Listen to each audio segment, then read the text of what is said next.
First, let's look at the components that make up the Carolina rig. One is a bullet weight.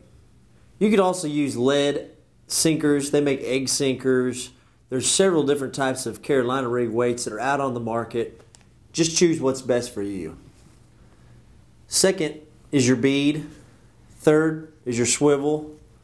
Fourth is a knocker where the bead and the knocker can clack together. We'll go over that more later. And finally, your hook.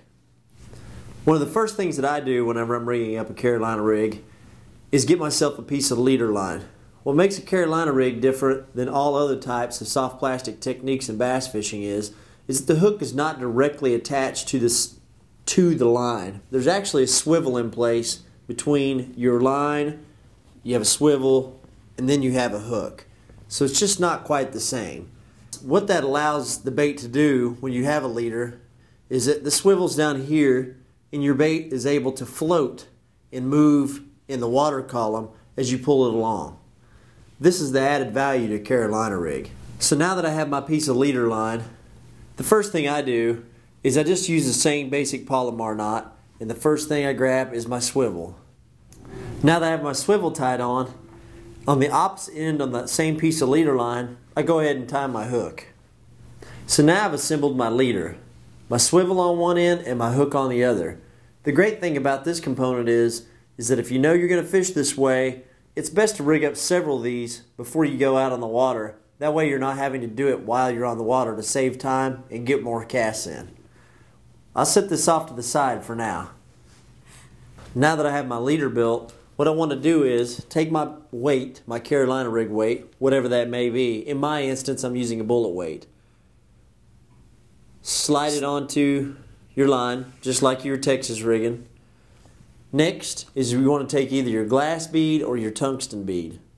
Slide it onto the line. And then your knocker. This is just a piece of metal or tungsten that you could place above the knot. It helps protect the knot. Slide it on. And so now I have my weight, my bead, and my knocker.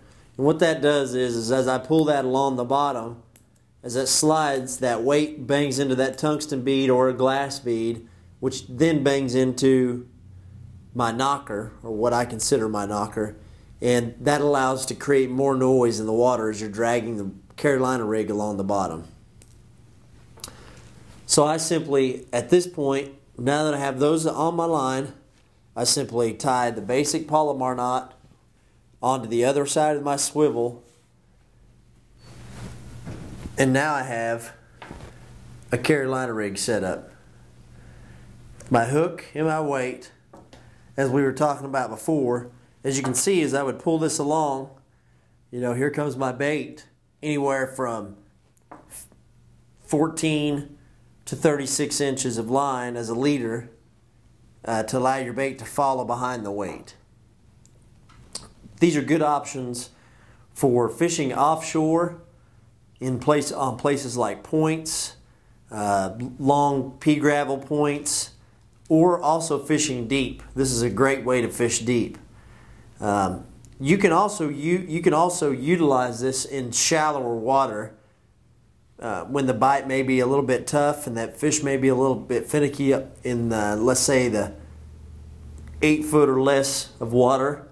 But this bait or this particular technique is best in 8 foot or more of water.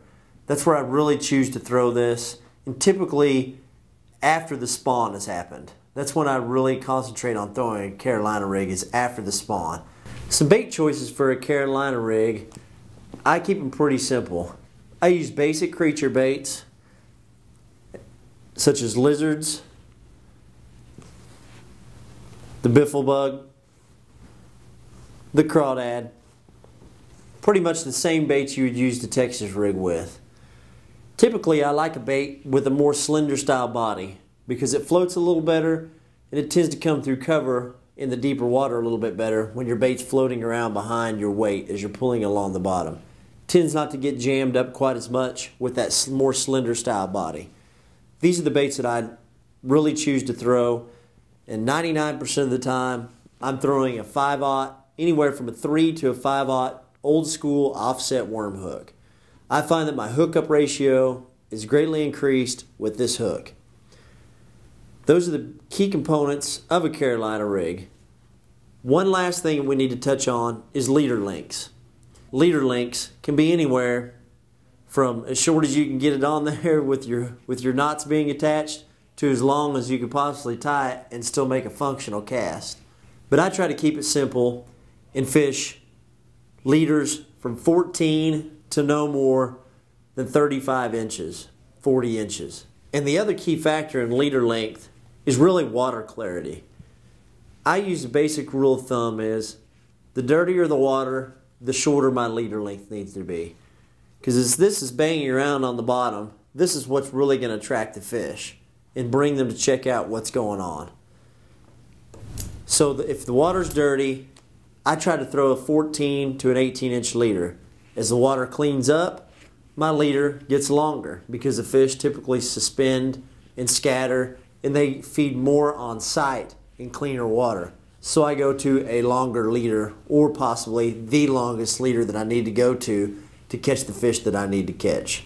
Those are the simple rules of thumb to follow when fishing a Carolina rig.